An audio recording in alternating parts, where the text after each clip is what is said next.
Glad you lived to tell. Mm-hmm. Tried not to. Me too. So, Dane, thank you so much for coming out here. This is I want to say it's my fourth time that I've done this. And ever since James asked me to start doing these podcasts on the front porch, he asked me who I wanted to have. I was assigned my first one, had a really good time with Anthony.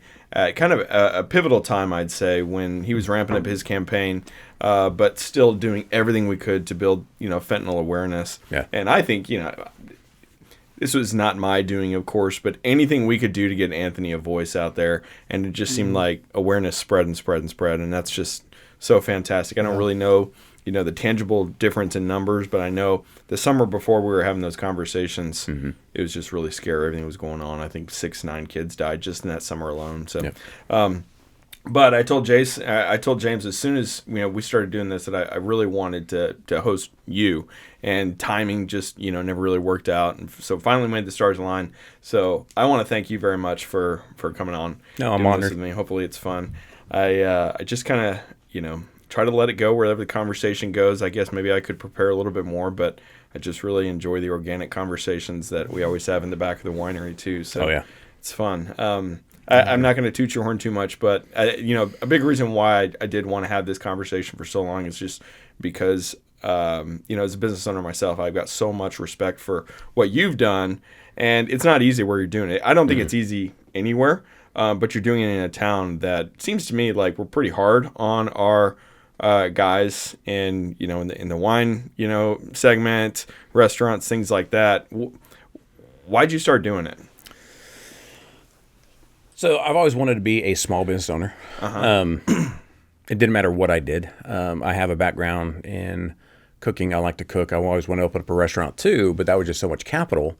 So when I had the opportunity to buy into the Water to Wine franchise, I looked at the startup capital. I looked at how to make wine and everything else. I was like, okay, this is very viable. So it was just very affordable, and I enjoyed wine, but wine wasn't my passion.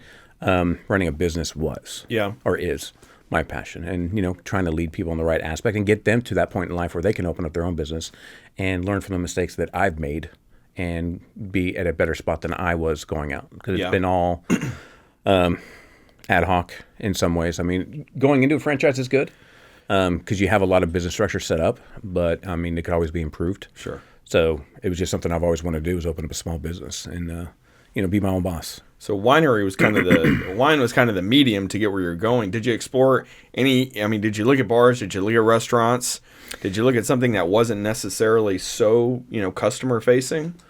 No, because my parents, I grew up in the restaurant industry. My parents owned a restaurant in El Paso. Okay. So I always worked in the restaurant, was in the restaurant. So to me, it's just part of who I am and who I was brought up in. Okay. But no, my ex-wife and I, we went to Water, Wine, and New Braunfels probably about 12 years ago. And we stumbled on it, and we had a wine tasting there, and I was like, a great concept. And I reached out to the old franchise owner then, and he's like, yeah, we're not franchising at the time. So I just kept bugging him every so often. And then I just finally gave up. And then, 2018, when semiconductor industry took a little downturn, they laid off all the senior managers, so I was impacted. And then I took my ex-business partner down to Water to Wine into Braunfels, because he was like, hey, you still want to go into business? Do you still want to open up a restaurant? I'm like, yes, but no. I'm like, I don't have millions of dollars of capital sitting around. I don't want to take a lot of loans out. Won't do that. So I'm like, if you still want to go into business with me, have you been to Water to Wine to Braunfels? He's like, no. Took him down there. He loved the concept. And at the time, the New Braunfels owner was the new franchise owner. She said she was franchising. Okay. So it was just the stars aligned and everything else. And then I found the spot in Buda Mill and Grain, and it was just a phenomenal location. I had the option to either go into where Mudbugs is at, but that was too big. Yeah.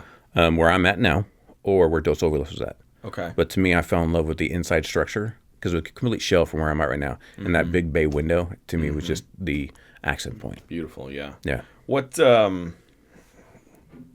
you started, at a tough time, right? You started in like Valentine's Day of 2020. So COVID was making its way over from China at the time. Yep. But you had the wheels had been turning for a long time, like you said, since 18.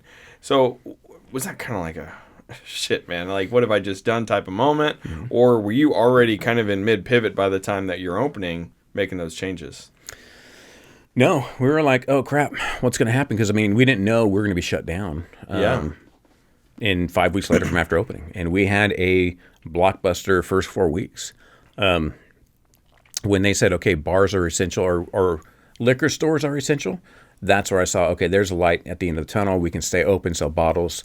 I was delivering bottles of wine to places as well because I can deliver, and then just glasses to go. And then we just grew the membership from that point on too. And the people of Buda were so fantastic.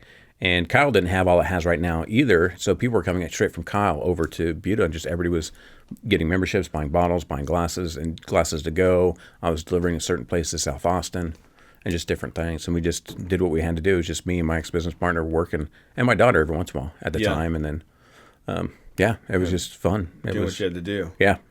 And you've since expanded your opportunities to take water to wine elsewhere too, right?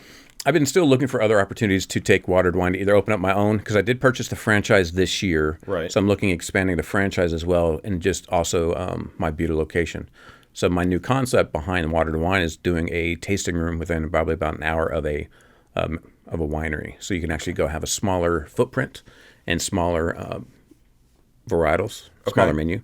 So it's just easier and a lower startup cost. Mm-hmm. But yeah, I've been looking for another spot for the last 3 years, but with the way interest rates are right now and everything else, I'm just kind of holding on to, and the way the economy is right now too, I'm just holding on to as much liquid cash as I can, and not wanting to expand as fast. And I like managed growth, because if you spread yourself too thin, you can fail really quick. Sure. With all the development on Main Street, how has that really affected water to wine?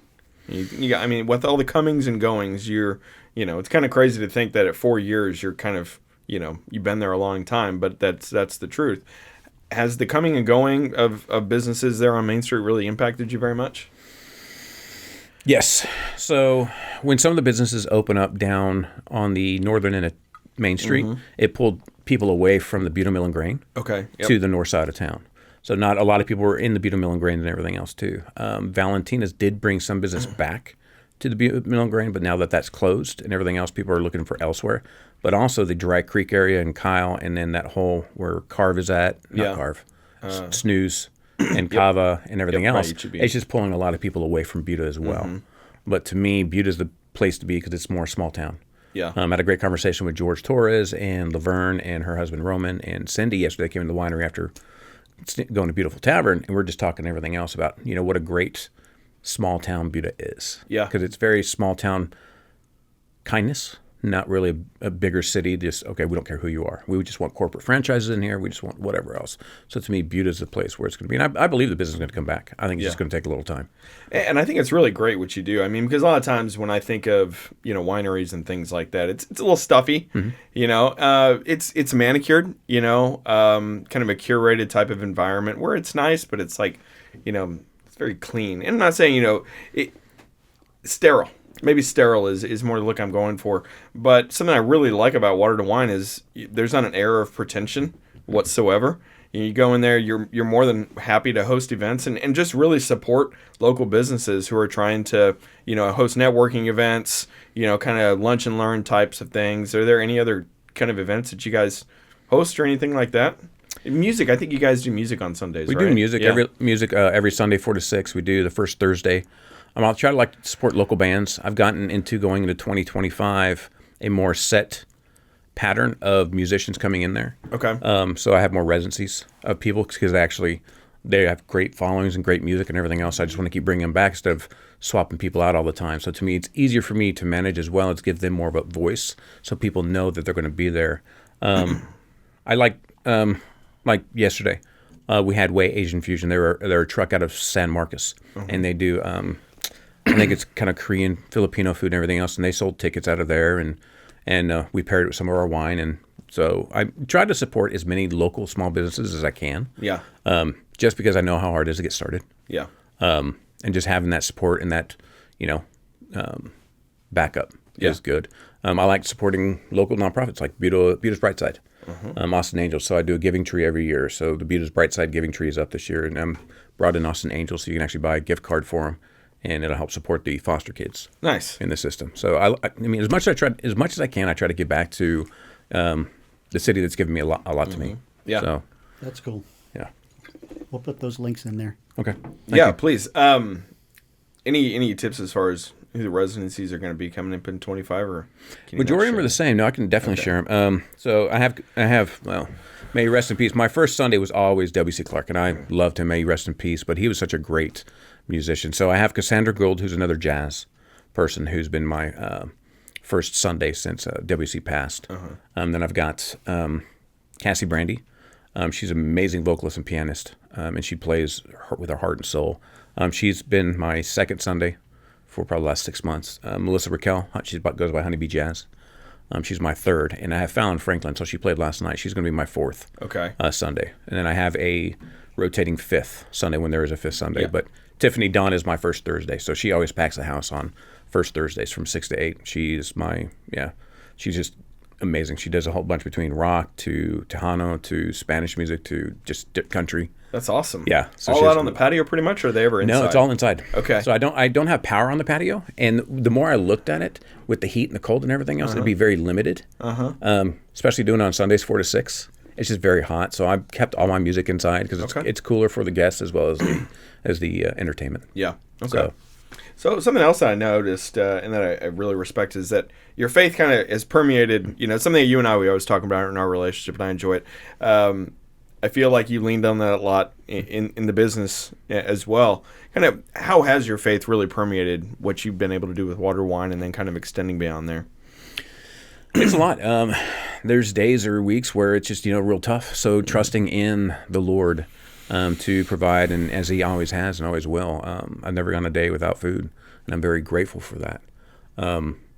Just being able to love and support, my fellow man and my brothers and sisters, and either in Christ or not in Christ. Yeah. I mean, to me, that doesn't mean anything to me. I mean, I'm going to love you either way. So for me, trusting the Lord in what he'll provide and just following his guidance, it's helped me to be more of a calm person and not overreacting like I used to in my past. Yeah. So I think my faith has just been a foundation of where I'm going and where I want to do, and not being. In my past, growing up, I always saw Christians as a very passive doormat, and I'm definitely not that, and I won't ever be that. I mean, to me, there's a difference between meek and weak. So I am a meek man, and as we know, this gentleman Chad, he likes to say meekness is basically having your sword sheathed until you need it. Or it's like keeping a lion in a cage until you need to let him out. Mm-hmm. So that's, to me, meekness. And I agree 100% with that. Yeah. So your faith is also taking, I feel like every time we get together, we talk about, you do way cooler things than I do travel-wise because I've got 3 kids. So like a cool trip for me is going to HEB. But you go to, I think you go on some really like great, 5 days a week. trips with church and things like that. What are some of the more remarkable ones that you've been on lately? I was blessed. So my marriage ended in 2017. I was blessed to focus on my faith and my belief in Christ and actually my love for people to go on mission trips. So it's something that God had always put on my heart, but I always wanted to go with my family. So I wasn't willing to go unless they went and everything else, but God put it on my heart, not on theirs. Right. So when I went through the divorce in 2018, I saw an opportunity to go to Honduras and then to Germany and then to Africa that year. So I went on 3 mission trips in 1 year, and it's fantastic. And God kept me going to Honduras for the last 6 years. Wow. Yeah. So I was able to do that for the last 6 years, and I love it. I am in a new church now, so I'm just trying to find other opportunities to serve and go on mission as well. But to me, it's something about just being able to serve, because you do things. For me, I do things for people I know that can never pay me back. Yeah. And it's because it's when you do something with the expectation of getting paid back, it's not a genuine, really. Yeah. It's a business transaction. Yeah. It has nothing to do with heart. Yeah. I mean, you're doing it to get something back, and that's just something I tend to walk away from. I've noticed now recently in the last year or so, when those kind of friendships happening, I'm like, no, I'm good. And I'll just walk away. Kind of an ugly thing. This takes me on a tangent, but I don't have an opportunity to say this very much. But have you ever heard an author by the name? His name is Chuck Klosterman. Really, writes about all kinds of random stuff. But something that I read one time, and I'm always kind of curious to see what folks think about it. He believes there's just no such thing as being truly altruistic. So for anybody who ever says that I just like to serve other people, I mean that's like altruism really boiled down. And I'm I'm not saying you're a liar or anything like that, but I just kind of like to like climb inside the minds of other people. You know, you help the other lady across the street. You help the old lady across the street because somewhere inside of you, it makes you feel better to do that. Right? I think it depends. For me, yes, you're right. It does make you feel better. It makes you feel good. For me, I was at the point where sometimes I was giving to the point of being completely empty, where I saw it as an obligation. So now when I start seeing giving as an obligation, I'll start to back away, because then my heart will change and I'll start getting bitter and resentful. Sure. So to me, I need to set proper boundaries on myself as well as other people. Yep. So to me, I don't think it's truly self-serving, but I don't think it's also self-sacrificing all the time. But the people that are doing it just for the good feeling, that to me, I would challenge their heart on that. Yeah. I'm like, you're walking an old lady across the street just to make yourself feel better. I'm like, that to me is a heart issue. Yeah. You know, as the Bible says, you know, you give out of abundance of a heart. So to me, if you're overflowing with love and joy and kindness, then that's going to show. It's going to permeate. Genuine. Yeah. Yeah. Yeah. And it doesn't matter if it makes you feel good or not. You're just doing it because that lady needed help. Yeah. So where's mission work have you going next? Nowhere right now. Right now, I'm just going to work on building the business, building the franchise, growing that the best I can. But no, one of the things that, you know, my travels had got me into is scuba diving. So, you know, been to Belize, a few times and gotten certified advanced open water. So I love to scuba dive now. So that's kind of where I'm trying to feel out scuba diving and mission work to see what else I can do in that aspect. But right now, I don't have any mission trips planned. There's like various levels of scuba certifications, right? Mm-hmm. Are you kind of novice, entry level, or? I was a couple years ago, but then Okay. last year I got my advanced open water certification. Okay. So it can go a little bit deeper. But then you have master scuba divers, you have scuba dive instructors, and search and rescue kind of things and stuff like that too. That's kind of cool. Yeah. There's a gentleman Chad and I both know, went to church with, Troy. He actually works for APD, the bomb squad. But Yep. He's also a diver for Okay. APD and does search and rescue and stuff like that. Yeah, that's interesting. Yeah, but I would never want to dive in Town Lake or Lake Austin or anything else. Find you a fun new disease. You know, you never know what you're going to come back with. So that's exciting. Yeah, exactly right. So, what's next for you? What's 25? I'm not. No, what's in 25? I'll be half of 25 in January. That's pretty funny. Happy early birthday. Thank Dane. you. Actually, I'll be double 25, not half, but yeah. Welcome to the club. All right, going on 50. You guys got some time on me, so. You know, right now, I am dating this wonderful woman, and it's going really well. So I'm very grateful for that. She lives in El Paso. We knew each other in middle school, so it was just a good reconnection. Mm-hmm. And I think the distance has actually helped us out well because it's made us slow down on the relationship. Yeah. So to me, that's good. So I try to spend time either going out there or her coming back here. But right now, I'm just working on growing the business. Yeah. You know, making it a little more stable than what it is because we have had a downturn this year. So it has been slower this year than it was the previous 2 years. So What do you attribute that to? couple things. Economy, for one, definitely that was inflation and everything else. People didn't have a lot of disposable income to spare. And I had a guy tell me one time, he's like, oh, well, you're in a recession-proof industry. I'm like, no, I'm not. I'm like, so when you can't afford food, you can't afford gas, you can't afford a house, you can't afford this, what makes you think you're going to go out and buy a bottle of wine? Yeah. I'm like, that to me that logic does not make any sense. So it's one of the things people will cut out first. They'll go to H-E-B and buy a $6 bottle of wine rather than to the winery and buying an $18, $20 bottle. Right. So I was like, no.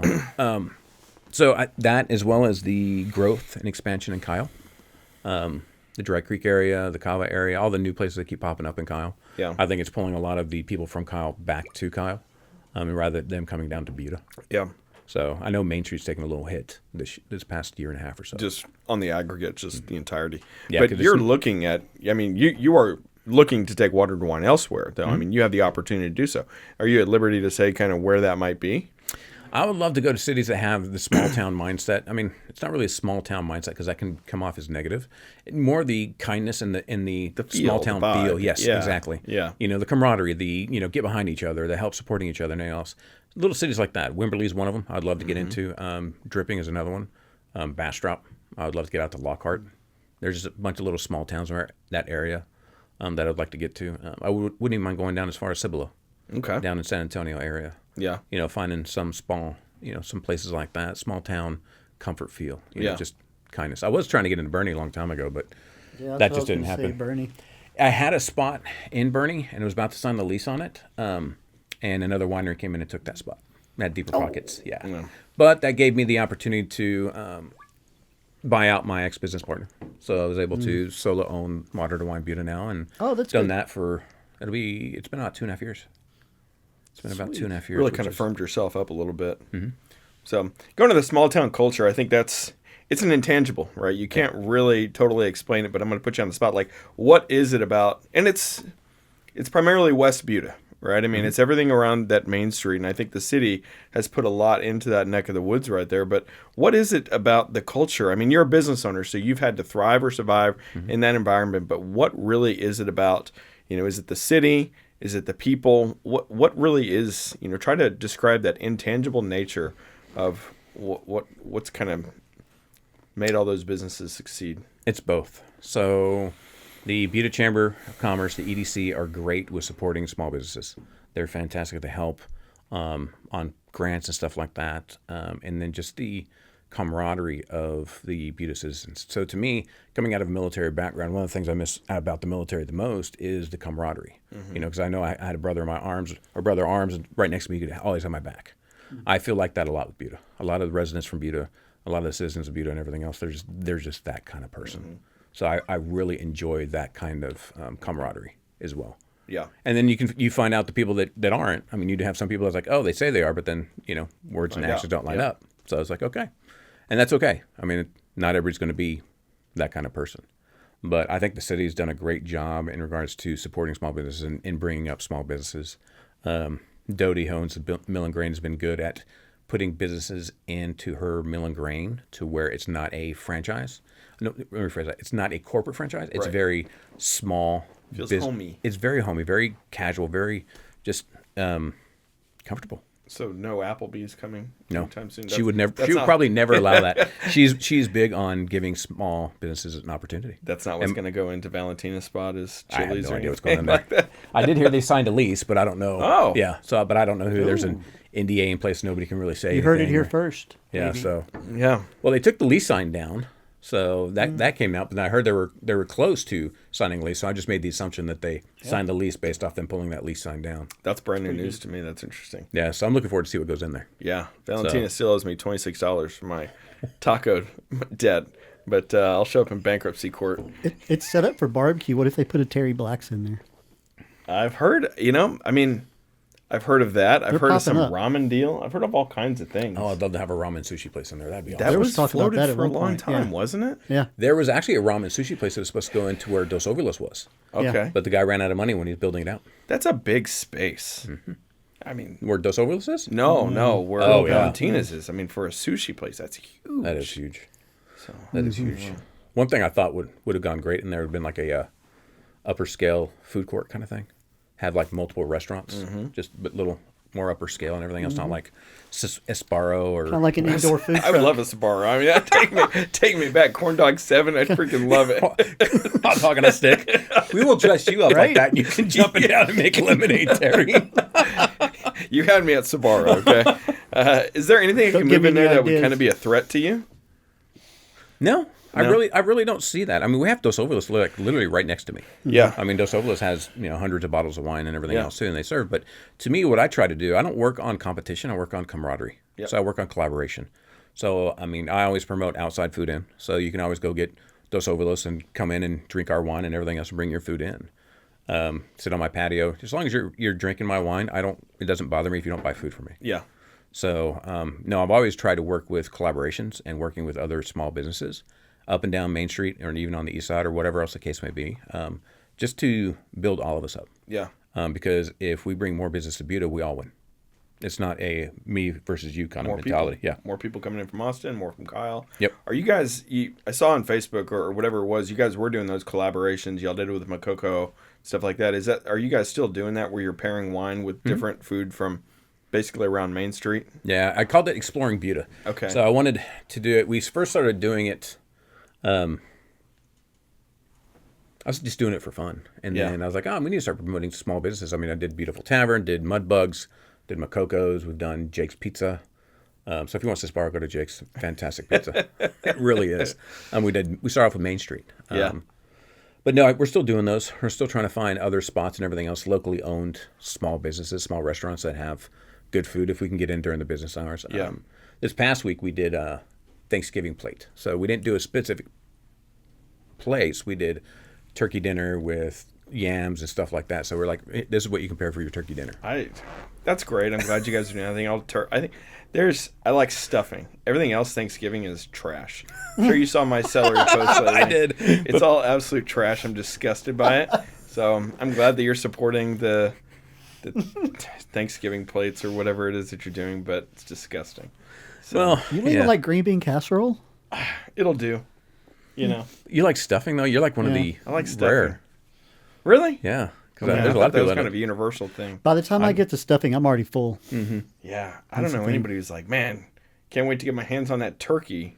Oh, you haven't had my fried turkey then.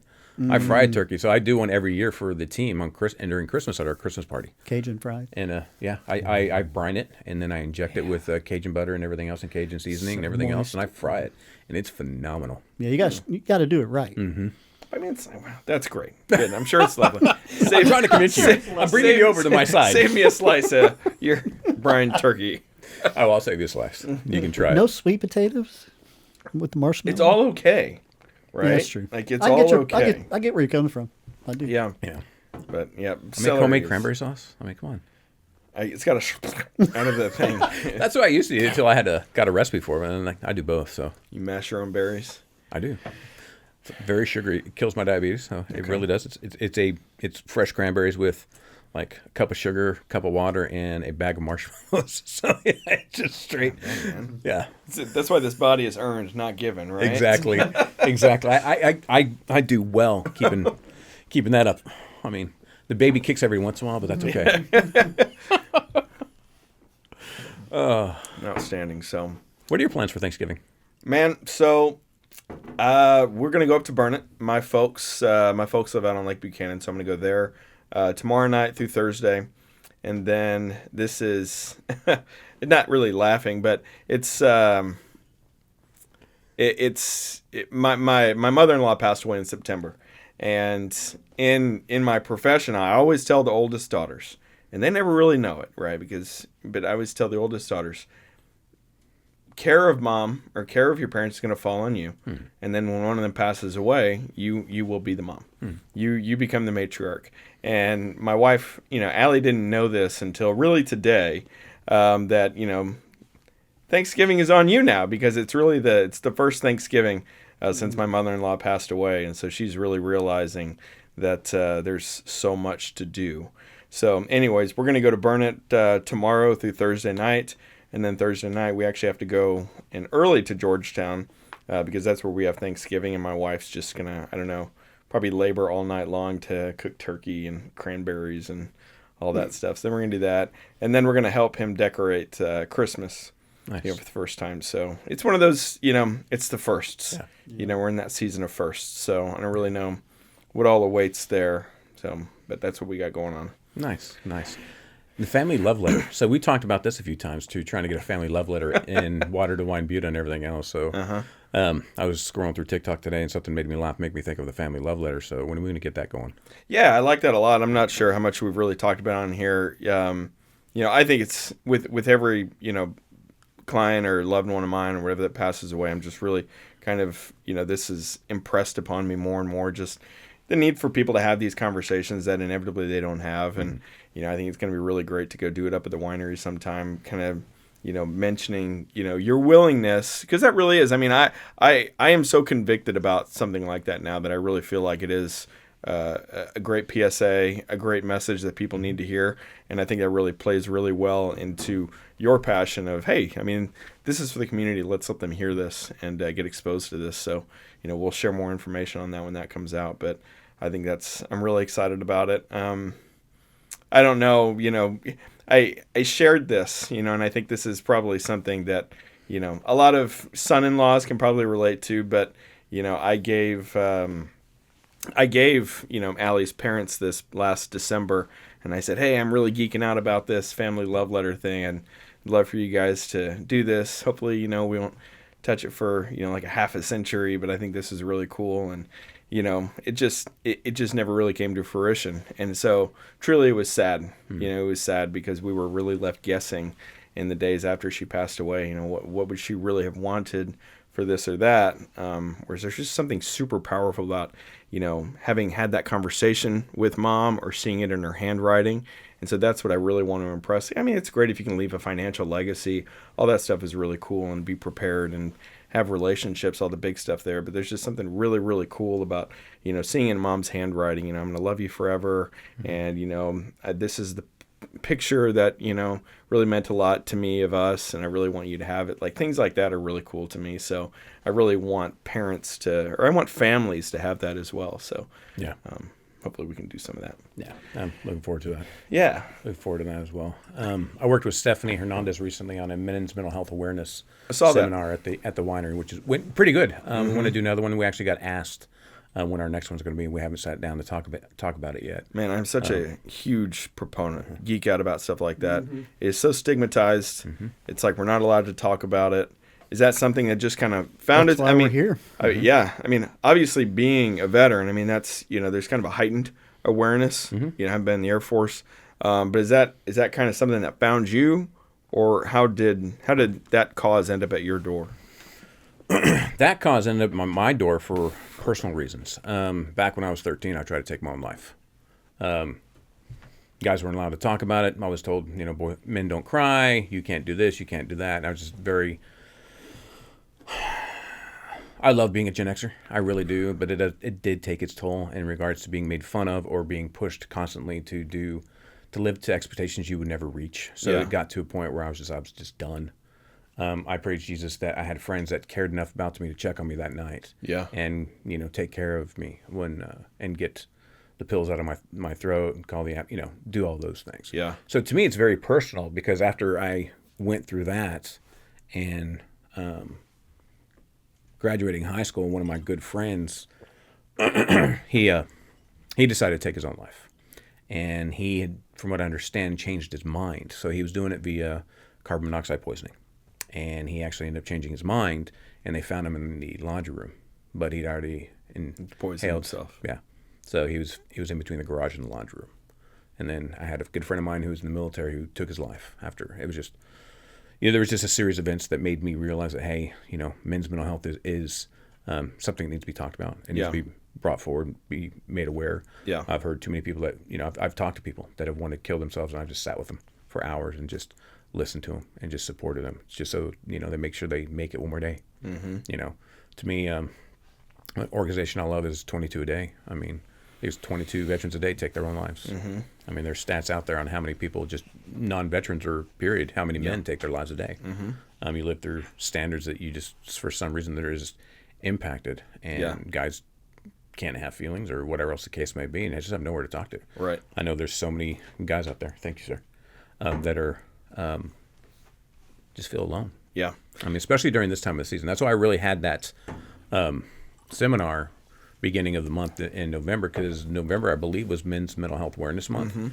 And then just when the holiday season comes around, there was a time where during my divorce in 2017, I was without my kids. It was the first Christmas. It was the first. And I spent maybe 30 minutes with them each. And I laid there on the floor bawling. Yeah. I was crushed. I had nothing. Yeah. I didn't feel life was worth living at that point. But then I've always also remembered too, and this may not sit well with people, what I'm about to say, but to me, suicide is one of the most selfish things another person can do. Pain is temporary. You taking your life will last forever. And you don't know the impact you leave behind with people like, well, was I not good enough? Or why, how come, he's gone? Yeah, why did he do that? Or, how come he didn't ask for help? Or there's just so many unanswered questions. There's I saw it on TikTok, but there's this campaign, and it's a sweatshirt or a T-shirt or whatever, and it's SAD, but it's called Stay Another Day.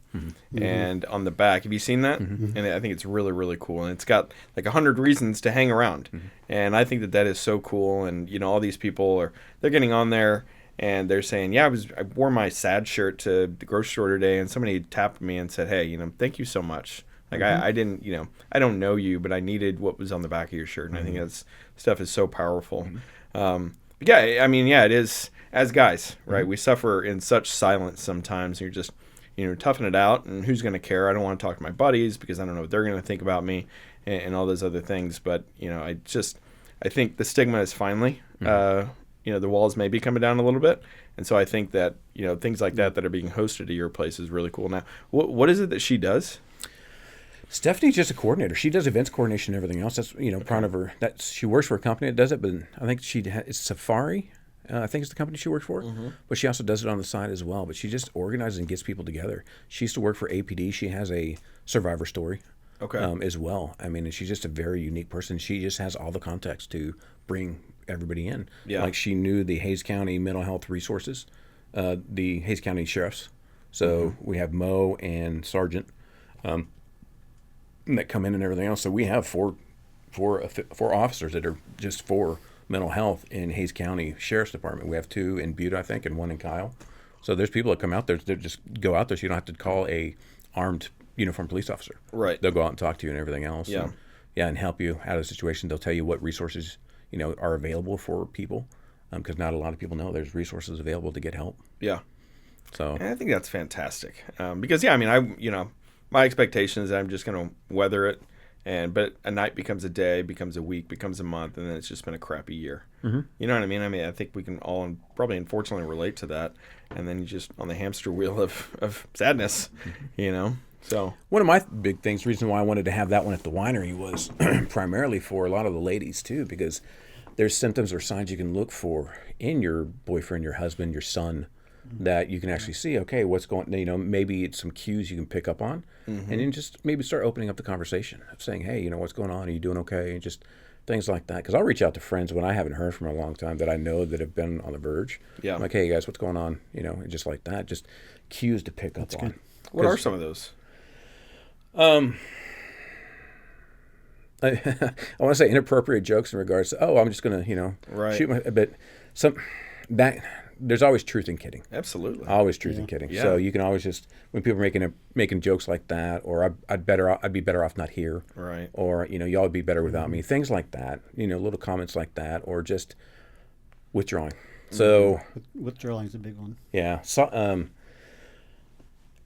one of the best ways the devil can get a hold of you is in isolation.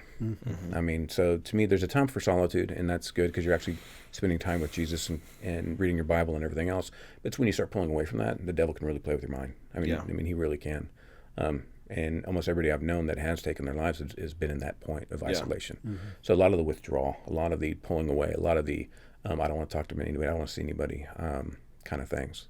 That's a huge, huge indicator of you better check on them. Yeah. Well, and just that relationship that you have, like, hey, I haven't talked to Dane for a while. I'm just gonna check in. And that, I mean, the guys just aren't told that maybe some of the types of things that girls are told by their girlfriends sometimes. Man, you looking trim today, or man, I just really want to let you know I appreciate you, or I'm proud of you. I know you've been working your butt off doing this thing. I think this is really awesome. Guys, for whatever reason, they just don't have that open line of communication. And I'll tell you, when I had my kids, that's when I think I started feeling more, and I allowed myself to feel more, and I kind of embraced the idea that sometimes I cry, and that's okay. But yeah, me and my best buddies, when we got off the phone, hey man, love you. And that feels totally natural, and it's great, and it always kind of, inflates me a little bit more just to hear that type of stuff. So, normalize man love. Yeah, no, I agree with you on that. I mean, I was very grateful that you reached out the next day after hurt my ankle. Yeah. I mean, you reached out, hey, how are you doing? That meant the world to me, because a lot of people who knew I didn't have not reached out. Oh, well, Allie asked me if I drove you to the hospital, and I said, no. He drove me. He did himself. I don't know. He was fine. I was playing pickleball, so I was like, Dane's got this. I was hosting a thing. Yeah, and I still drive myself with this big old boot on, too, and everything else. It's like, Are you going to get back out and play again? Oh, yeah, once it's healed. Yeah. When they say? December 20th is when they're going to recheck it. Okay. So I'm taking my calcium supplements to make sure that bone grows and everything else. Okay. Because I definitely want to go scuba diving again here pretty soon too. So I don't know how it's going to impact my fins and the kicks and everything else. So yeah. I mean, there's more things I want to do too. I need to play some pickleball with y'all. Yeah. You play pickleball? I haven't yet, but I've got paddles and balls. How about that?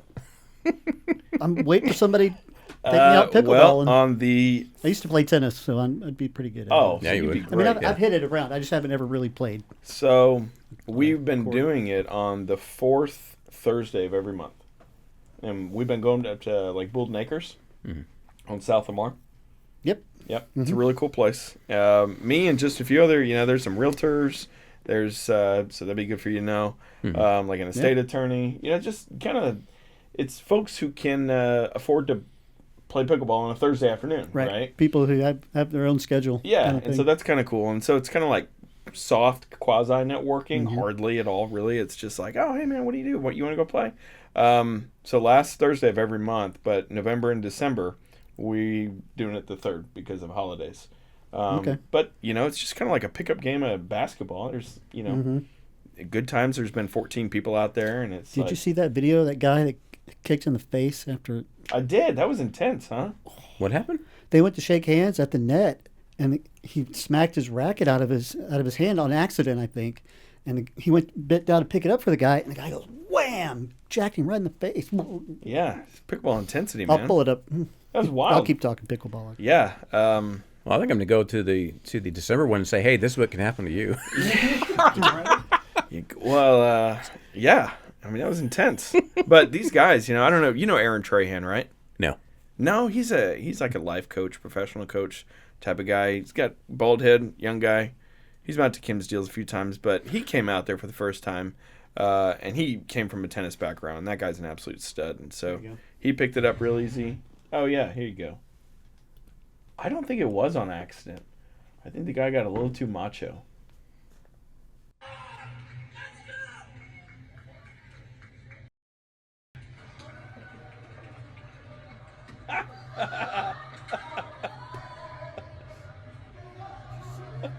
Jacked him.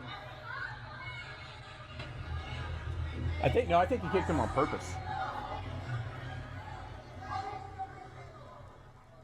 I mean, Sorry, I didn't realize how loud that was. yeah, I mean, he kicked him right in the face. That's a pretty good face kick. Yeah, I don't think he liked the fact he was like, oh, yeah, come on. He was all getting all Our Thursday pickleball games don't look like that. You sure? positive. Come out and find out. Look at that guy. What a clown. So when he did that, I think that made him mad. Yeah, so Green Shirt smacked. So I think Green Shirt smacked a paddle out of that one guy's hand. And then he was like, his friend didn't choke him down. Yeah. To the ground. Yep. I would have tackled that dude. I kicked right in the face. No, I'm not seeing it get that intense. You're not leaving. But, Hold on, buddy. You're not going anywhere. Well, I hope it doesn't get that intense with Jeff. well, I was, Jeff's a big dude. I'm playing at that deal in December. Yeah. It's Johnson Jaguars cheerleader deal. And so I'm like, but I've never played this competitively. And I see all kinds of opportunities for it to be like, oh, hey, man, that was out, or I think that was in, whatever. But never in kind of a space where I don't know everybody that I'm playing with. And, subjective calls. I'm like, oh, shit, dude, I didn't know you were serious about this. So I'm kind of, bracing myself for a little bit of impact. I don't know what to expect from a, high school cheerleader, fundraiser. But, I might become face mask. Yeah, I might become TikTok famous, so we'll see. Yeah. Hopefully I'm the guy kicking in the face and not getting kicked in the face. Hopefully neither one of those Yeah, you want to wear a face mask. I mean, that's the top option is neither, right? So yeah, that's yeah. Ugh. But yeah, James, we'll let you know next time we go out there. It'll be like I said, third Thursday in December. We'll head up to Buda Acres. But it's a fun time. I can go out and have a beer or two. Come out and have a beer. Just watch y'all. Yep. Limp around. Dane, I appreciate you coming out here and doing this with me, man. Oh, this has been fun, Terry. Yeah, absolutely. Appreciate this. Appreciate y'all having me on the show and man. talk to me. Yeah. Good getting on. Good time. Yeah. Good talking This with is y'all. fun. So Yeah. cool. Well, thank you, sir, as Since always. it's Thanksgiving week, before we leave, tell us something you're thankful for. Man, this year This is coming out on Wednesday. Yeah, well, Okay. that's a good point. Man, I got to say this year, I mean, obviously, I'm very thankful to have so much to be thankful for. I think that's kind of a trite thing to say, but I am extremely thankful for the love and the support of the family coming around. This was probably the hardest year of my wife's life. And I mean, I probably don't have to think too hard. That's probably been the most difficult of mine as well. And just all the people that have been there for us and supporting us, and just, kind of going back, how have you guys been doing? And, the weirdest gifts kind of came out of the woodwork here and there. And it was just so, so kind of fills your cup up to know that there are people out there that are thinking of you when you're just struggling. There's somebody out there just thinking, I hope that guy's doing okay. So really, really thankful this year for all the love and the support of the family who've helped us not just get through, any old year, but a particularly difficult one. So. Now, that's a good question, too. Yeah, I've got a lot to be thankful for. Now, I'm always thankful for both my kids, son up in New York, my daughter here. So I'm just very grateful for that. Grateful for, continued success at the winery, continue for my faith in Christ. I mean, first and foremost, I'm thankful for my salvation. Yeah. I mean, I know where I'm going, so I really don't have much to worry about. So, what about you? Thankful I'm still alive. Mm-hmm. Another trip around the sun. Another trip around the sun. Staying sober. That's good. Amen. Getting a clearer head and learning more every day, and is that mending relationships with family. Yeah. Kind of thing. Friends. Is that kind of journey or this the sobriety? Is that something that becomes difficult the farther away you move into it? No, for me, it just gets easier. Actually, it's not really even that hard anymore. Like I remember what it was like at the end, and it was at a no coming back kind of thing, and I don't want to go there again. Yeah. So now I can, I walk down the beer aisle and like, oh, that's pretty. Yeah, it's a nice They're all pretty colors. Yeah. What's out new that I'll never try kind of thing. I just shake my head and just think of all the... You don't have a want, though. No, I just think of all the bad that it caused in my life and in my mind and in my soul, really. The devil really got a hold of me. And that was a dark pit to get out of. You were talking about some of that when I went to get some more water, so I missed it, but I didn't really get to hear all of your story, but I'll hear it back when I go to run this. And so I'm thankful for that. Thankful that family has been forgiving, and there's grace involved in that. Time heals some wounds. Yeah. Well, thank you for sticking around. Yeah, man. So, sure. That's why we're all here now. So. Yeah. It's funny because a song comes to mind by I Am They called Scars. And it says, I'm thankful for the scars. Because I was like, you ever regret anything in your life? I'm like, no. Like, why not? Like, because I wouldn't be where I am. I wouldn't be who I am today. Yeah. One little change in your life and everything else would have changed the trajectory of who I am. I wouldn't be sitting right here. I've wrestled with regret a lot because there are things that I wish I'd never done. And it's kind of hard not to regret that just because it was bad for other people too. But it does shape you into who you are. It really does. And for me, I just want to be able to help somebody before they get to that point so that they never have to experience it. And their family and their friends don't have to experience it either because it's not pretty. It's not. But and unfortunately, sometimes you have to learn it on your own. Yeah. I mean, I know that I had a falling out with my kids, a couple years back, and then it wasn't the kindest thing, but I think we have such a stronger relationship now because of the man Christ has made me to be, and the more gentle, kind, compassionate, but with boundaries. But now we have a stronger relationship than we've ever had. So it wasn't even alcohol. That it was just to me bitterness and anger that was in my heart that was just causing conflict between me and my kids. So, and then it was just not pretty. So, I have noticed that it takes a lot for me to get angry now. I just kind of let things roll off. Laugh it off a little bit. Yeah, like it's a big difference because there's just not as much chaos in there. Yeah, and when you're consumed by the alcohol all the time, it's when's my next drink going to be? How much are we going to drink tonight? Where are we going to drink? And where are we going next? And what's the next weekend? Are there any parties coming up? Where's the next concert we're going to? Yeah, you just kind of plan on you plan your life around where you're going to drink. Yeah, and when, and that takes a lot of time. Yeah, just that alone takes a lot of time. And then you got to recover from and it's expensive. All of that. And it's expensive. But then, the next day you feel like crap because you're detoxing from it all. And then, so you don't want to feel like crap anymore. You just drink again. Yeah. Hair of the dog. Hair of the dog. I always talked about. And working in a bar for 15 years, it's normal. It's normalized as something you just do in that. I think one of the biggest things, I could definitely see myself going down that journey one day. But you know, there's always like, well, reasons not to. But I have curbed it significantly because I was so tired of making kind of what I call like the apology tour the next day. Right. Especially like a big get together. I'm like, dude.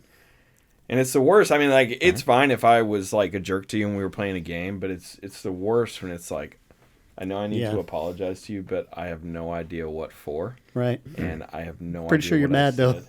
Pretty sure you're mad, and I'm pretty sure I should be humiliated.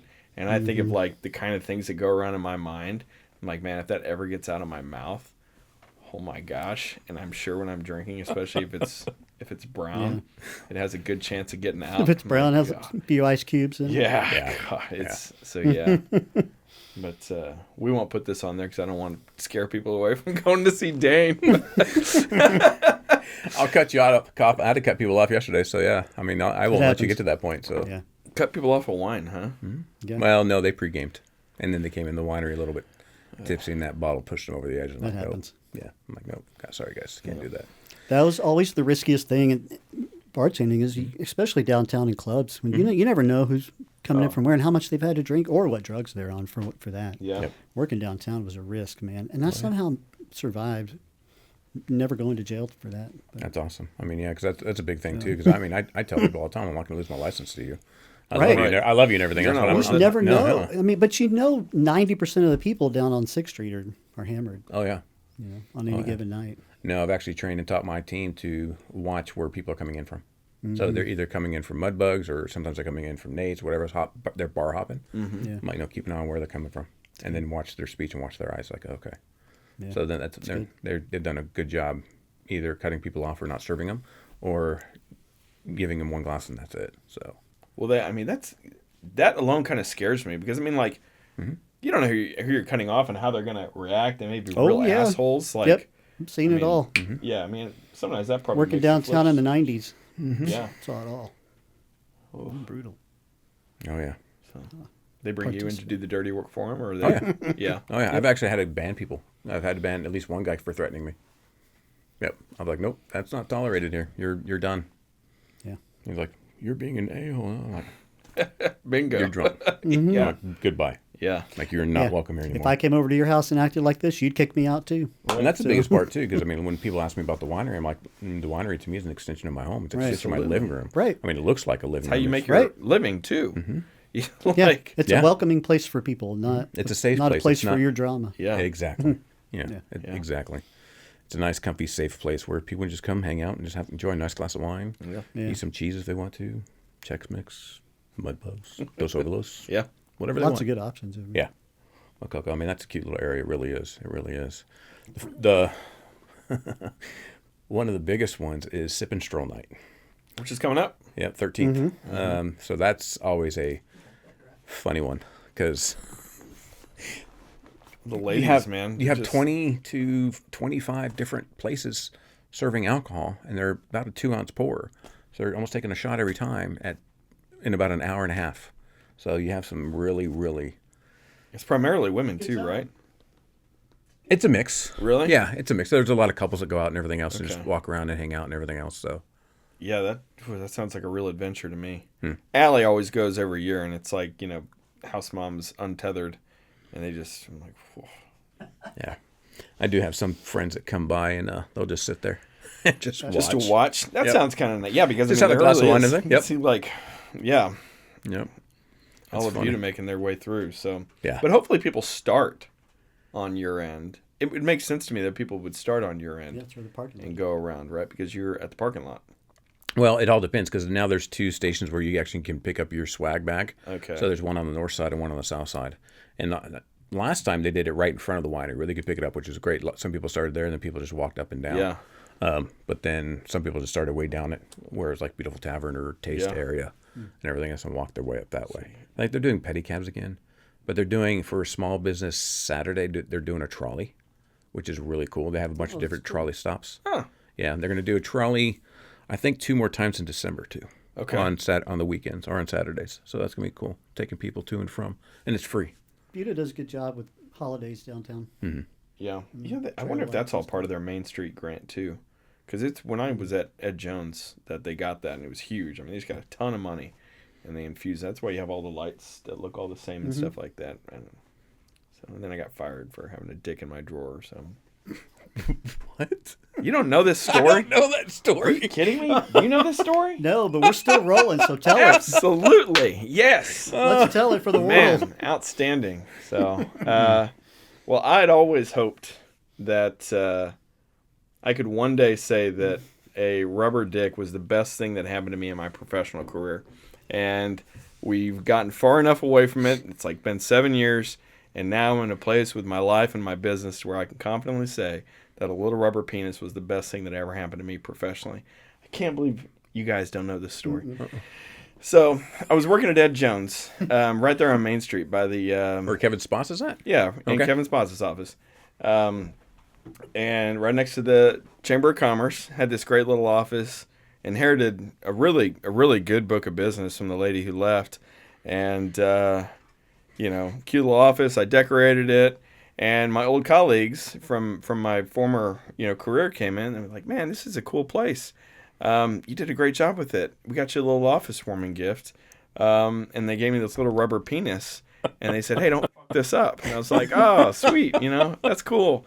And so, whatever. So I took it and I just, didn't have time for it. So I just threw it in my filing cabinet and went about my business. Now, keep in mind, this is like,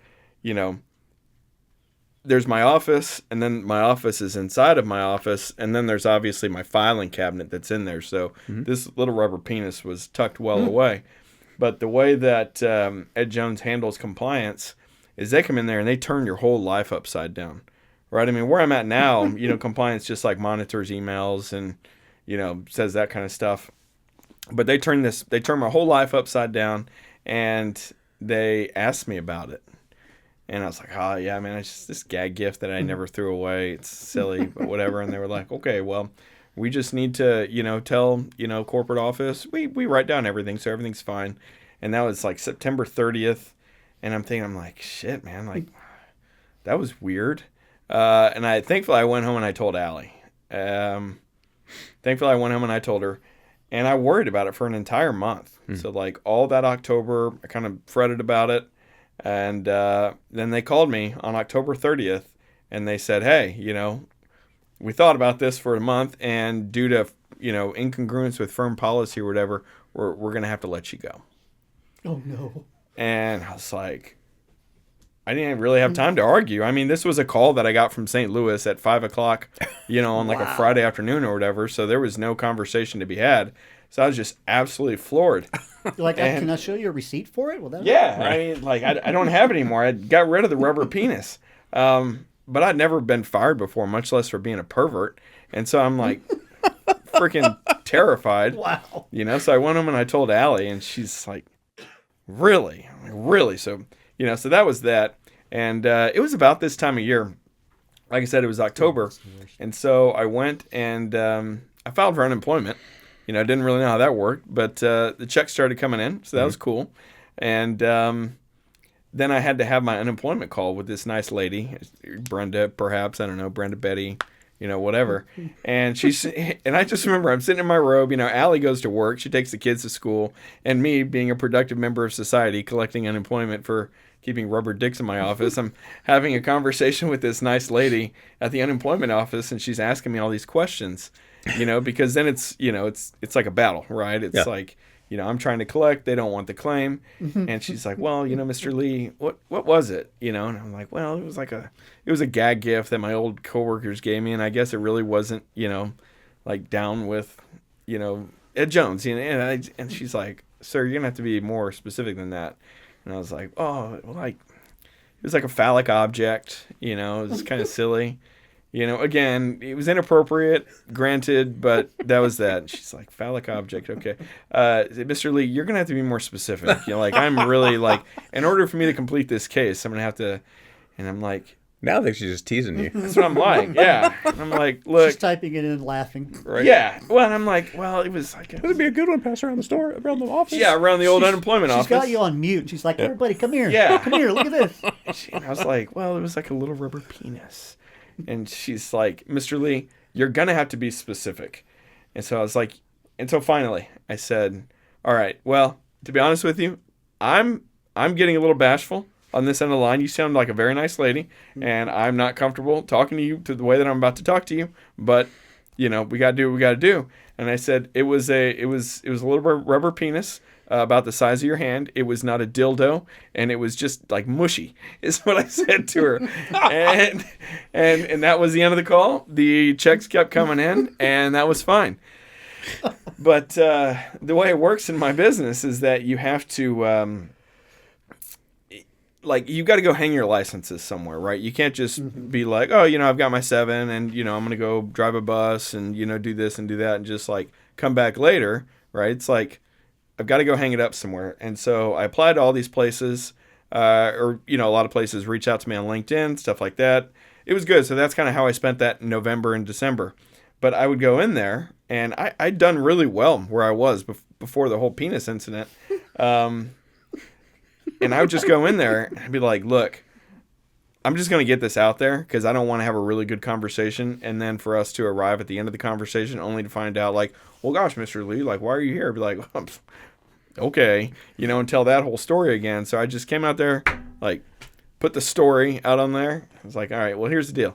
And they're like, I don't give a shit. Like, I didn't care at all. And I was like, really? Because I care a lot, Like I said, I'd never been fired before, much less for being a pervert. So it was a pretty big deal to me. Yeah. But I had one of the firms, they said, you know what? Like, if you can replicate everything that you did over there, like production-wise, you can keep as many dicks in your drawer as you want. And I was like, all right, well, let's be clear.